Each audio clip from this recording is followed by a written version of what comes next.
the show What Would You Do? Tonight's scenario for the episode will be about murder. We will see how 3 people react to the scenario. Let's see how it goes. Remember, every night at 8 p.m. at CBS. The streets can be dangerous, and often innocent people are targeted, especially when they are out all alone and vulnerable.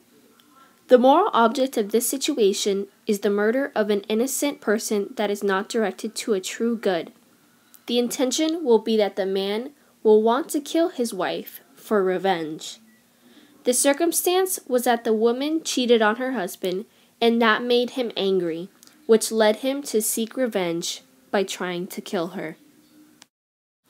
In this first scenario, the husband finds out his wife cheated on him and decided to choke her out of anger of what she did. About 11,766 women in the U.S. every year are killed due to the result of domestic violence. Strangulation has most recently been identified as one of the worst and deadly forms of domestic violence. Now let's see how people around them deal with this scenario. How could you cheat on me? I cheated on you because you didn't treat me right. Didn't treat you right. I gave you everything. I'm sorry. I didn't mean to. Hey, look over. I'm gonna call 911. I'll be back. I'll get you later. Hi, this is What Would You Do TV show. So what was going through your mind when he was choking her? I thought that I had to stop what was happening or the girl would die, and I could not let that happen. What was it that gave you the courage to stop the man? Well, you see, I'm a Catholic, and I saw that man was showing many signs of having vices. He was showing signs of sloth, which is the inability to feel joy and to always be sad and depressed. I don't blame for what the wife did. The sloth, though, led the husband to have so much wrath towards the wife that I was scared for her. The wrath was extreme anger, rage, and hatred towards her that made him want revenge by hurting her. Would you say that the man showed envy as one of his vices? Well, envy was evident in a way that he wanted what another man had for himself. He was envious of the man that had taken his wife. The envy he felt had led him to become more dangerous because it was not only anger the woman had provoked, but also the man he caught her cheating with. Well, in the last scenario, we had a young woman trying to save Nicole's life. Now as we roll again, this time the man, instead of choking the wife, will point a gun towards her head and threaten to shoot her. We want to see if anyone would stop what was happening. About 9 women in America are shot and killed by their husbands every single week. With the help of guns, it is made easier that domestic violence will most likely turn into murder. Now, let's see how the second scenario will make people react. How could you have cheated on me? I cheated on you because you didn't treat me right. I gave you everything. How could you? I didn't mean to. I'm sorry. What's up? Hey, calm down. It's between me and her. No, we can solve this problem without using weapons. She's gonna pay for what she did. I'm calling 911. Go. Hi. Hey. So the girl you just stood up for was an actress, and the boy was an actor. Oh my God. Well, he was messing with the wrong woman because as a Catholic, my perspective about murder is based on what the Bible says. And what does the Bible say about murder? Well, in the Bible, God gave Moses the 5th commandment that states that we shall not kill. This is the major doctrine of the church that is based on murder. The Bible mentions that human life is sacred because from its beginning it involved the creative action of God, and it remains for even a special relationship with the Creator, who is its sole end.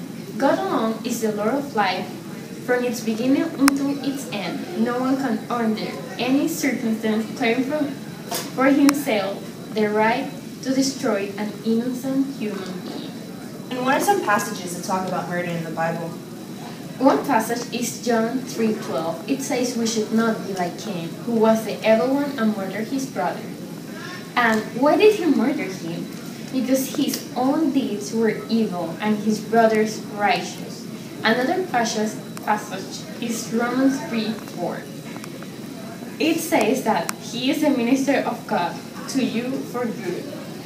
But if you do that which is evil, be afraid, for he hears not the sword in vain.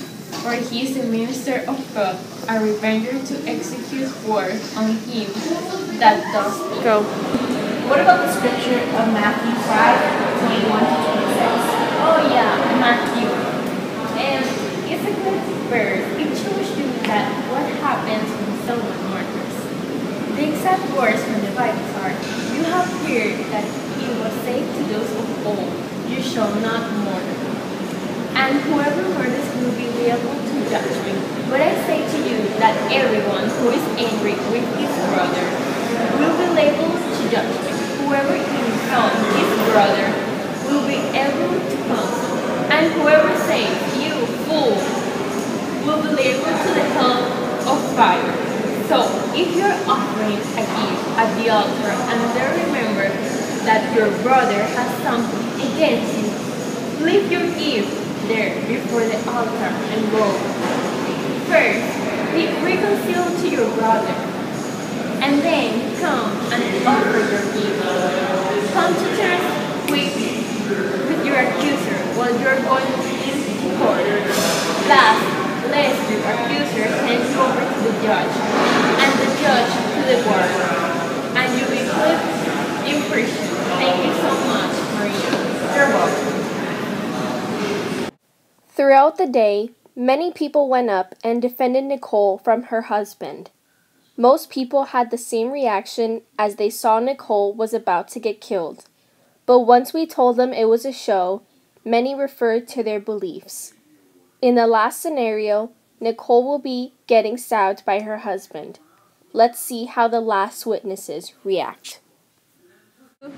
How could you cheat on me? I cheated on you because you didn't treat me right. I gave you everything.